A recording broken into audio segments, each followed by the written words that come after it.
umwe mwitozo murabo uwo mwana nazamuka tena mfashira umwezi wose badirwana bahereze faranga yigiye umuke kujya hejuru y'ibiti nta kibazo oya wikwegeranya cyane ntabyo dufite wikwegeranya kwegeranya ishyiramo intera mwana ishyiramo intera gafose kukumva ntuze we fose kuduti ubwo wakanda wegeranyije kwegeranya dushyiramo intera gake nabanza nishiremo arabisantara kugenda uko bingana numara kubona uko bingana uhita ubimenya abagombye gushyiramo uzahura umwaka na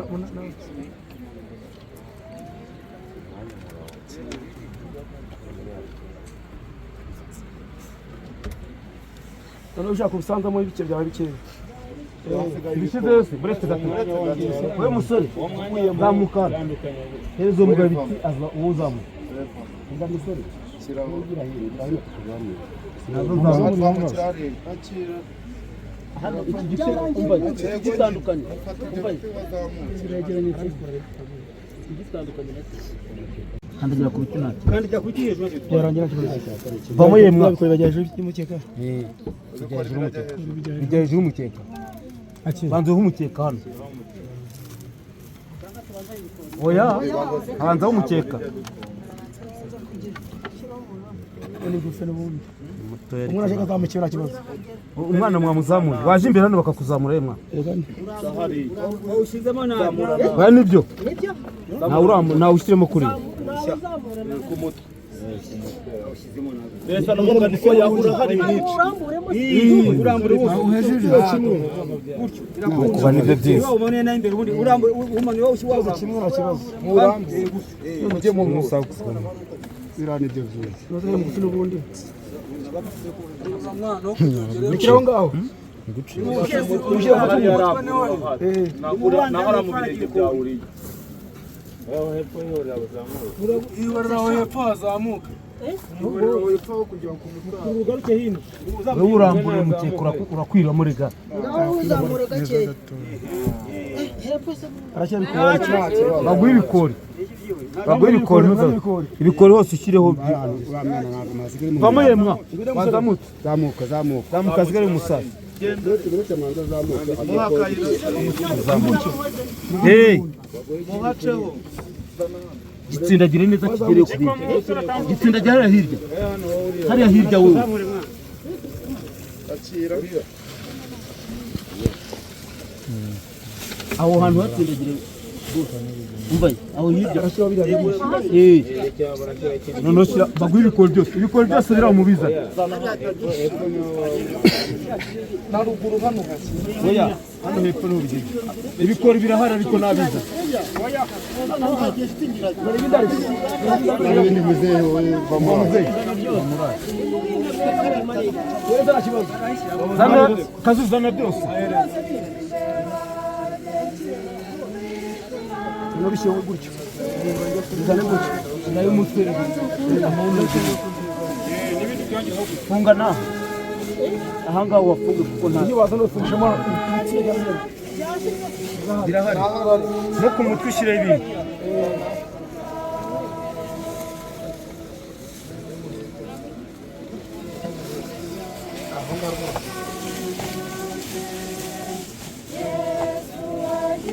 Ibyo bishyira haruguru. Byagiye kugwa bishyira haruguru. Hari.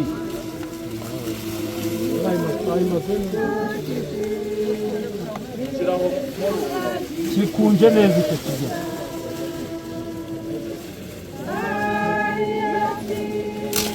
Nagane.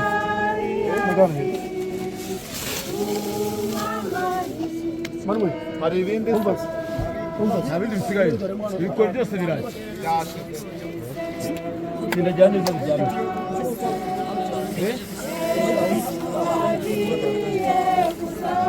Nasire kwanga. ntabwo ushaka kwinjira zamukana umuhango urakorwa na nyirawo kijyaho umwana cyagiteye ikiza gitera bakoze bikubaza ijambo ry'iyo ngaho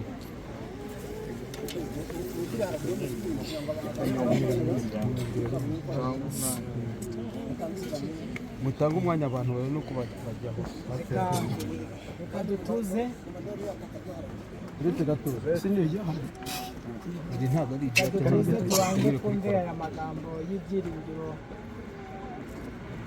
byacu by'uko nubwo uru rupfu rwacu rudutwara rukadutwara n'abacu ariko narwo rufite iherezo gupfa twiringiye Yesu kubera gusinzira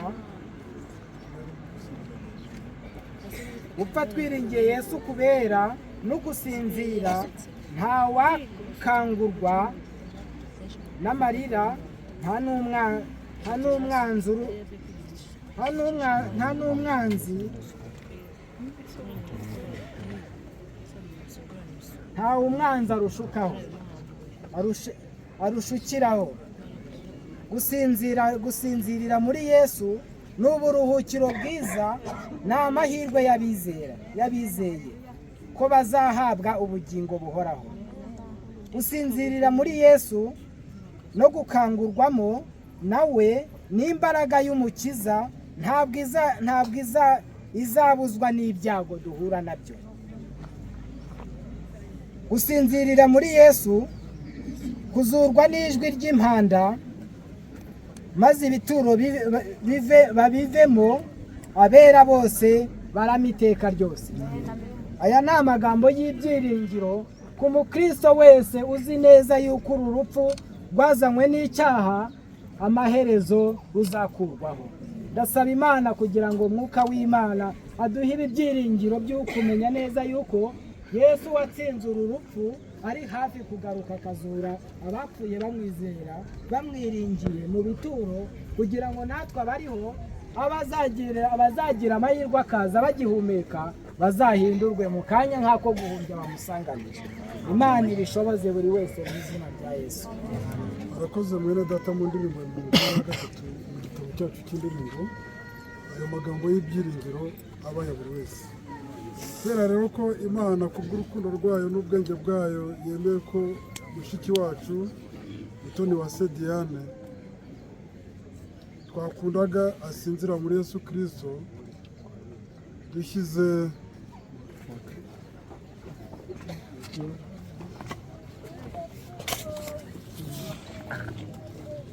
dushyize umubiri we mu gitaka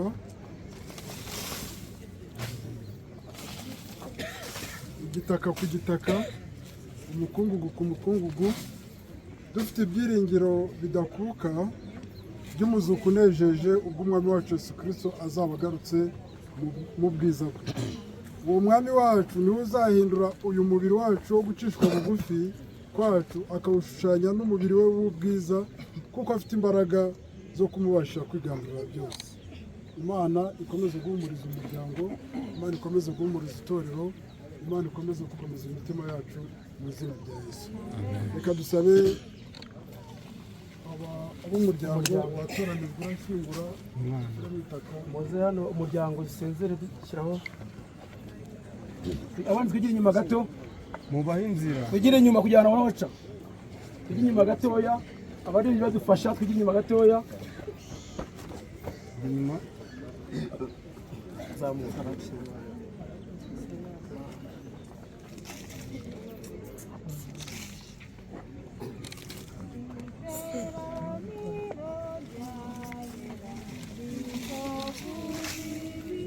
ngana abantu bakurikizeho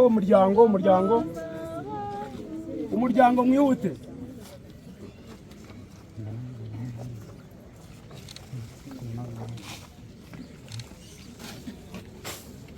igihe bari gusezera abantu mwijya inyuma gato bose kugira ngo ko hano haboneke umwanya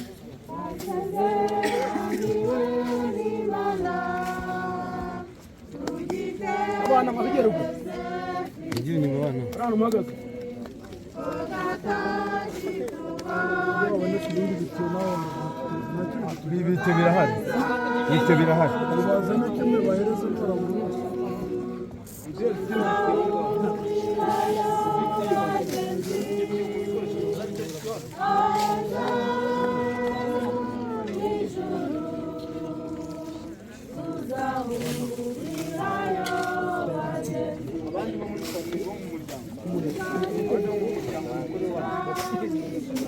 abandi bo mu muryango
ukuntu mwakira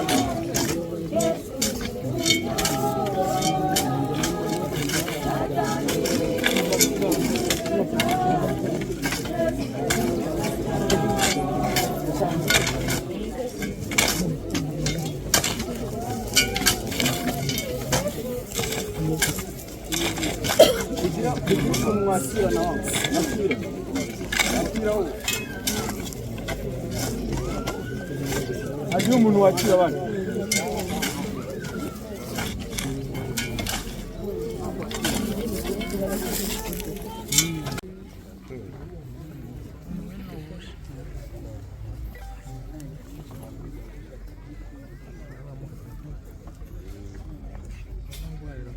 barakoze reka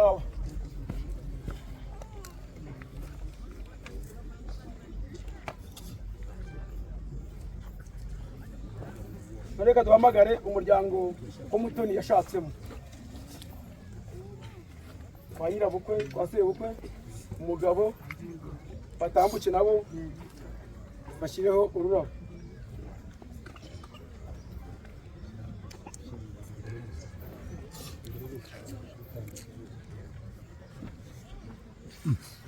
imbere barakoze tugikujyaho ururabo rw'itsinda Mutoni yakoreragamo mpuzamazina dutunga. itsinda yarabayemo basabye ko nabo bafite ururabo bari bumuherekeze tugana batambuke. Hano bafite ururabo rw'itsinda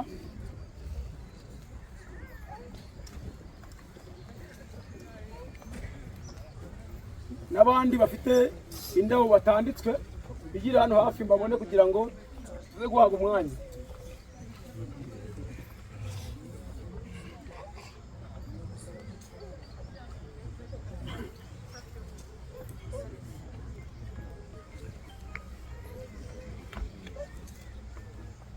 reka n'uyu muryango bategura ururabo nawe reka rushyireho.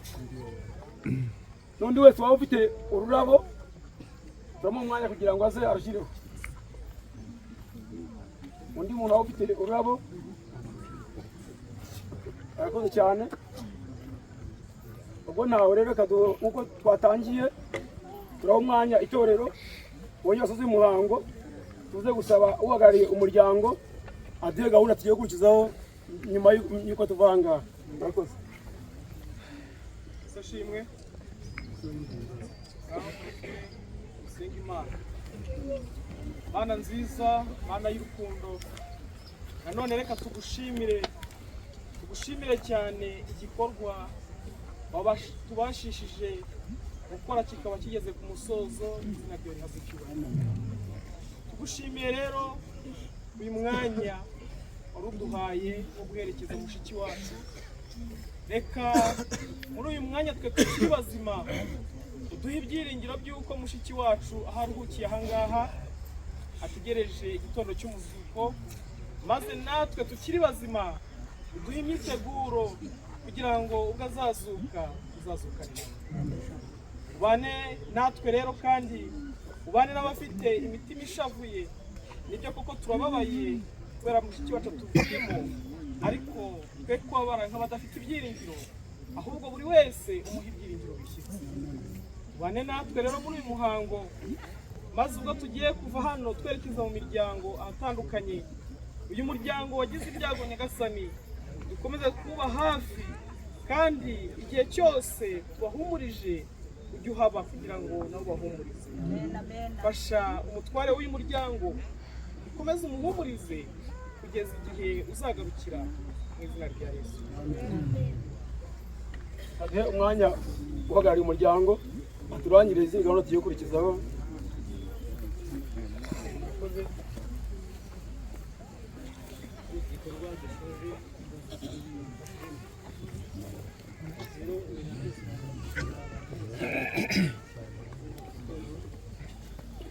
abantu bose bitanze kugira hano bafasha gushyingura uyu mwana wacu.